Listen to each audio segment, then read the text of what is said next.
So I wanted to do this little video on how when we lose the ego after our spiritual awakening, or we're shedding it during the dark night of the soul, we can often lose sight of a purpose in life. But what I want you to bear in mind before we start is that your old purpose in life that you might have been living up to was the one that you was desiring to be like through your ego, through your false self. So what we kind of have to do now, and let me just remind you all guys, these are all my takes on Dark Night of the Soul and my spiritual awakening of what happened to me, which was very intense, very powerful. It happened unexpectedly. I'd never heard of anything like a spiritual awakening before, and then realised I was in the throes of a deep, what I thought was depression. I've always studied psychology and always read these kind of like books on transformations and the human mindset. I've always been fascinated by the minds of great people, or who I would call great people, Muhammad Ali and Mahatma Gandhi, people like that. I kind of always have I'm fascinated by their minds of what makes them a certain way. So I've always been the type who's very much into that. I'm into consciousness, the universe, and now obviously spirituality. And I've always been very much in touch with nature. I've always wanted to come away from what people would deem as normal and do what I wanted. However, I didn't often do what I wanted because I'd suppress what I wanted to do so that I didn't feel like I'd be rejected from my peers in society. Anyway, I've completely digressed, as I normally do. But what happens is after we lose the ego, we can then find that we kind of now feel like not only do we not have a goal to hit, there's two things that I could explain in. Not only do we have a goal to hit, but we also feel like we don't have a purpose in life. But the only reason that we feel like we need to have a purpose in life is because that's what we're kind of taught over years of just hundreds of years. It's kind of what we're taught, that we need to be doing something. We need to be getting busy. We need to be aiming for a higher place. I don't agree with any of that, if I'm honest with you. I just think we are all as we are at that moment, and we've lost sight of how to actually embrace that or acknowledge who we are. But also the part of wanting to go forward and hit a goal, that feels like it's been stripped away from us because obviously the ego's left us. So now what we find ourselves doing is trying to find a new goal to have, so we can have a purpose in life, to chase that goal. Well, this is where I don't think we need those things. I think they're good to have them on a, if you want to have, I don't know, if you want to buy a house or whatever, then it's nice to have those little goals. And if you'd like to do this thing for a living or that thing for a living, that's great. But all of those decisions are made ultimately through our way of perceiving what we would think to be a tangible goal, i.e., we tend to look at things through a very monetary term. So unless we can monetize something, if we have an idea that we want to do something, unless we can monetize that idea, we tend to think it's a silly idea, or we play it down as though it's not a real idea, it's not a real want of ours, because we can't find a way to make money from it. And this is another thing that holds us back, I feel, in life and makes us lose our purpose, is because we try to put a monetary term on everything. And I'll try and give you an example of that. So my whole life, I've always enjoyed being the centre of attention. Although I'm a complete introvert and spend tons and tons of time alone, I'm very comfortable being the centre of attention. I always knew that I had a good way of, according to me, I had a good way of seeing things. I kind of saw through what I now know to definitely be bullshit when I was a child, when I was at school. I saw right through it, but back then I didn't have the vocabulary or the confidence, and I didn't even understand my own feelings. Obviously, when you're 5, 6, 7, 8, 9, whatever, you don't understand them. So I didn't have the means to speak up and say what I wanted to say. But often at times, if I would question something, i.e. Why are we learning that, sir? Another ridiculous thing, but why are we learning that, sir? I would be sent out into the corridor for being cheeky and rude, when in actual fact, I was just literally asking a question. I wanted to know why. I didn't realise that we had to conform to everybody's rules, including the person who was standing in front of us. I had to reach their rules, or I was deemed as an unacceptable human by their standard. I could really go off on a tangent here now and start talking lots of stuff, but I won't. I want to try and keep it on track for once, which was finding our purpose. If you want to find, I believe, true happiness, we have to do all the things that we've been told to do otherwise. So all the things we've been told and taught, I always feel like we should do the opposite, and there we'll find happiness. And in this scenario, it kind of plays out a little bit similar to that, because I feel like we may have lost our purpose through our egoic purpose, what our ego wanted us to do, which was all really just based on making sure that we look good in front of everyone else and that we're keeping up with the proverbial rule book that's in society. However, what we don't get taught at school is how to regulate our own emotions and our own feelings. We get taught how to ignore them, suppress them, push them down, and do what's expected of us.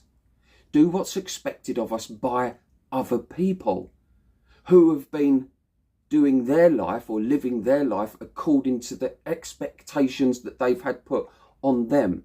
And this is how all this nonsense just keeps rolling down and down and down.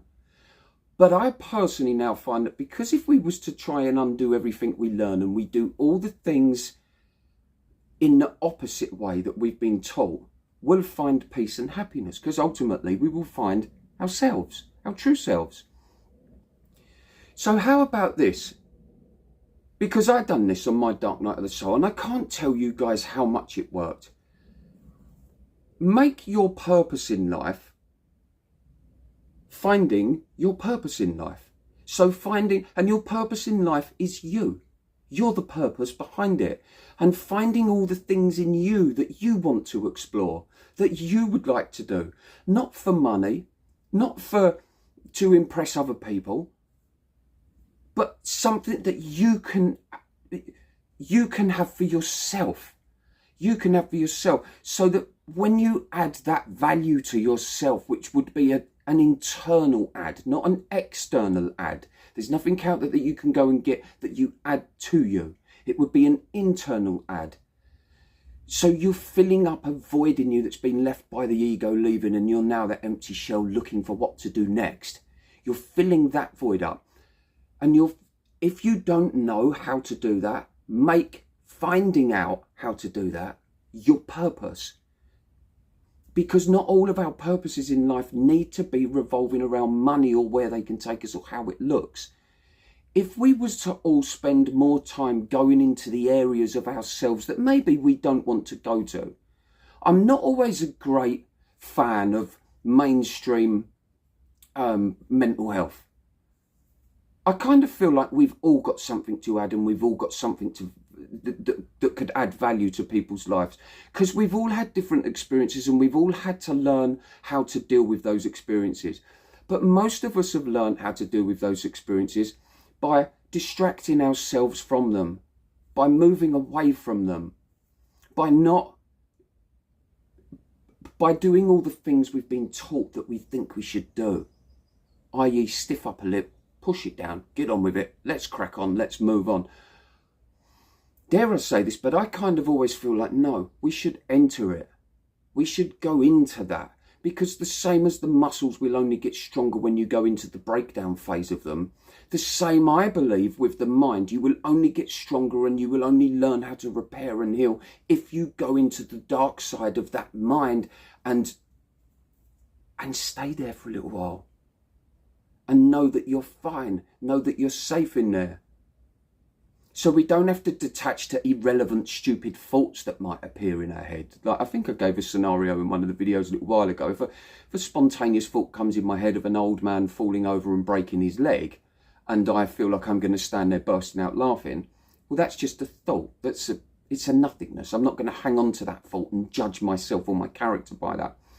But if something comes up in me where I want to do something, let's say I want to, I was going to say job interview, but I don't like the idea of jobs. But let's use that because it's something we're familiar with. So we want to go for a job interview, and it's at a job that I feel is something that I'd be very good at, but I'm overcome with irrational fear of going to get that job. For whatever reason, imposter syndrome's kicked in, and I feel like I shouldn't be there and I shouldn't be doing that job. That's the dark area there that we should go into. Instead, what we'll do, we'll distract from that thought and think, no, I'm not going for that job because I'm just no good at that. I'm shit at that. There's no point. So we give in to it. So we've attached to the thought and we're analysing it and we're staying with it and then thinking, no, we're not going to do that. But I kind of think, detach from the actual thought of the fear of the job and stay in that quiet place there and think, what is that? Why am I might not have worded that so well, guys. I'm hoping I'm not. It's like I know I always say this and you guys always put me right. I sometimes really doubt my delivery on this stuff, but please try and read a little bit between the lines, because I sometimes think, this is dyslexia in me, I sometimes feel like I'm missing a lot out. But I'm also aware you guys keep telling me I'm doing a good job, so hopefully it's the same in this case. But stay in that silent moment when you've detached from the thought of fear. Stay there. And like, there's fear and there's you. Have a look. Examine the fear thought. Where did that come from? Why is that there? What is that belief that is stopping you from going for that job that you know you would be good at?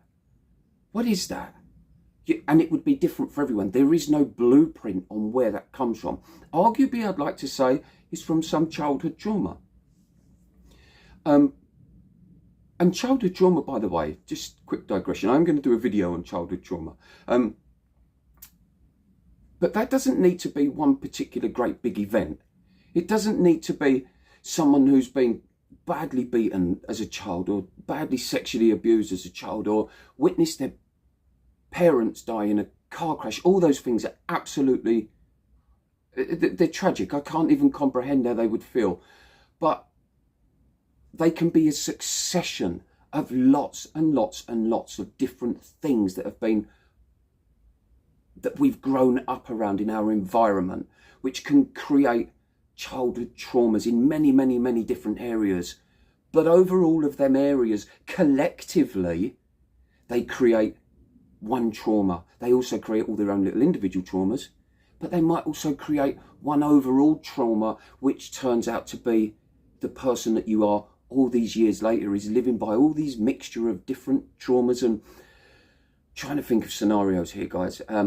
But you might have had a dad who was really loving and wonderful, but also very passive aggressive. So he would kind of G you up, but with a sarcasm behind it. Or there was never quite a feeling of that person's proud of you. But then they would come home with lovely presents for you and give you cuddles and smother you with love. So there was a good parent, but their teasing or mocking might have left little marks. Now you put something like that on your mum. Maybe your mum was really loving and whatever else, but she was a little bit volatile. Only a little bit. Doesn't have to be a lot. And this is the point of what I'm saying here about childhood trauma. Doesn't have to be a lot, but it could be she's a little bit volatile. So you then live according to not wanting to wake up that volatility in your mother. And then you've got the passive aggressive dad, and then you go to work and maybe there's one or two people there that kind of take the mick out of you a little bit. Do you see where I'm going with that? It doesn't have to be go to school. Sorry, I said work, go to school. It doesn't have to be one big event. It can be lots and lots of little things that lead up to us having this childhood trauma that stays with us for the rest of our life. It's a real area, guys, that I think we all need to explore more. There's a wonderful guy called Dr. Gabor Mate. I think I've said that right. Or Gabor Mate. Depends how you said. G-A-B-O-R-M-A-T-E is his name. He's a wonderful man. Most of you probably know him. But he's a wonderful guy. He goes really into depth about that stuff. And it's fascinating. My ideas of mainstream medicine and that come off the boil years ago, long before I had my spiritual awakening. I've always doubted everything that's around me in terms of the way that we will quickly take a tablet for something, as opposed to maybe just exploring what that is, exploring what that area is for a little while. And if the thoughts get too inappropriate and we're thinking of harming ourselves and we actually feel like that's going to become a reality, then it might be nice to talk to someone, a spiritual therapist. I've just got to digress here slightly. There's many parts in the spiritual world that I also don't particularly like or agree with the way that they are. Spirituality is a wonderful thing. I'm a spiritual guy. But there's a lot of stuff that gets said in the spiritual world that I kind of feel like is being said because it's a buzzword. It's being said because it's a generic thing that we all try to say. I don't feel like there's very many of us spiritual people that actually say how we see it, how we feel about something. And for me, that is the essence of spirituality, is living through your authentic self. And like I said in my very first video, not everyone is going to agree with everything I say. And that's okay. That's wonderful. I'm here to be educated, and that's the idea of trying to create this little community, is to find other people who want to find their true self and then start speaking what they believe, what they truly believe, not what they want to put out that they believe, hoping to get browning points from society, but actually saying what they believe. I find there's a lot of spiritual sites and a lot of spiritual people on Instagram that post memes, and half the time I sit there going, you guys have no idea what that meme even means. You're just posting that because it looks good or sounds good or it resonates with something, but you probably don't get the true deep down essence of what that meme actually means. Right, okay, where was I? So we was finding our purpose in life, and then I've ended up as a meme on Instagram. So sometimes I wonder what my purpose in life or where I'm actually going at times. But that's the beauty of doing these things live and not editing them. You can see how this is the wonderful side of what a spiritual awakening and a dark night as a soul, and listening to someone who took themselves into dark, dark places and had the courage to stay in them and learn about themselves. This isn't about me, it's about it. It's about what happened to me. And it's there to try and give you guys encouragement to explore yourself, to find that silence and explore yourself and work out what's going on. And you're okay, because unless you actually identify things that are causing you problems, you don't necessarily have to find the actual incident that started the feelings, but it's nice to identify why are feelings there and where it's coming from, and then you can kind of learn how to move around that, or to fill yourself up with something internally, with something that then pushes that out, type thing. So you kind of flood your body and it pushes out the negative. And that really does happen when you sit in silence. I forgot the point I was making off of that. I am sorry. I can't think what I was going to say. There is a little saying actually that I would say, I would like to say I made it up, but I don't think I did, because it's just a string of very common words that I put together, and I've probably read it somewhere else anyway. But I often find that trying to find happiness it's easier done when we can work out that the less we have, the happier we become. So the less we have in terms of what's going on up here. I always point to the head. I'm aware that I believe everything is just kind of is a one unit here, but for the sake of the videos and getting points across, I'll always use it as a two. So everything that's going on in here, I find the more time I spend alone, the more I explore things, the more that I know I'm safe and I'm okay with myself and I'm a solid unit. And whatever life wants to throw at me, whatever goes on in the universe, because we have no control over what goes on out there. We have no control what's going to go on and what's going to happen. But what we can learn is how to navigate ourselves. And we can learn how to become our own pilot and how we can respond to things that are going on. But we're only going to learn how to respond to things that are going on if we identify what triggered our old responses, what triggered our old responses. It's nice to identify what made us do things in a certain way before, because then we can become consciously aware of it and we can work around it, or we can put stuff on it to flood it out, like I say, or we can just explore that area. I hope that makes sense. I know a couple of you have said I don't need to say that, but I can't help it. That's that old, it's my old childhood and my old conditioning coming up in me. I hope you enjoyed that, guys. And let me know if you find that type of video interesting. Because they're my, like I say in these videos, these are my takes on Dark Night of the Soul and my own spirituality and how I see things.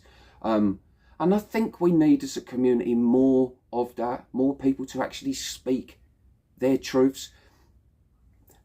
As long as those truths haven't been made up of something they've read a little snippet of in a newspaper or watched a few, no, heavy research. My bookcase is over there with nothing but books on this, all this type of stuff, and I read and study and sit on my own and meditate on my own. You've all heard in my last video how I meditate. I don't meditate in the normal ways. I don't go to meditate. I'm going to meditate in a minute, actually. I say I don't go to meditate, but I'm going for a walk along the river. That will be my meditation. No headphones, no phone, no scrolling, no distracting, no nothing. Just kind of breeze along in the sunshine, feel myself in that present moment. That's another thing about present moment. It's really good to bring yourself into the present moment and try and live in the now. I'm going to throw this one out there. But sometimes it's also good to stay in the past a little bit. Because I feel like in the past is where you can learn about what's happened to you. You can learn about what created the person that you are. If we always avoid the past, if we always try and stay in the now all the time, when do we go back to explore what made up the person that we are now? But being in the now is a wonderful thing still, and learning how to be present when you need to be is a wonderful thing. But yeah, so that's what I was saying. I feel like we need more people to just say what it is that they feel like they're saying, and know that whatever it is they're saying is okay. Some people will agree, some people won't. But as a collective group of people, in the world that is, as a collective group of people, if we could all learn to just be a bit more tolerant of each other's beliefs and their understandings and how they see the world, everything would be so much more peaceful. And I'll tell you this as well, a lot of us would be a lot less ill and sick and depressed as we got older. And on that note, I'm going to leave it there and go for a walk along the river and have a lovely time. But please let me know, guys, if you enjoyed that type of video, like more of my take on the world and spiritual awakening and stuff like that. I hope you did. I'm sure you did. Either way, it's very hot here today. I didn't tell you about the weather in my last video. I kicked myself for that. It's very hot here today. And I'm so grateful for that heat. I love it. No heating, no electric in my caravan, so it can get very, very cold in here at times. Anyway, guys, I love every one of you. Please leave a comment and like and subscribe. Welcome to all the new guys who are coming along. And also, guys, just thank you for subscribing and having faith in this guy, or listening to this guy who you know nothing about. And you big me up so much as well, which is always lovely. So anyway, guys, peace. Thank you.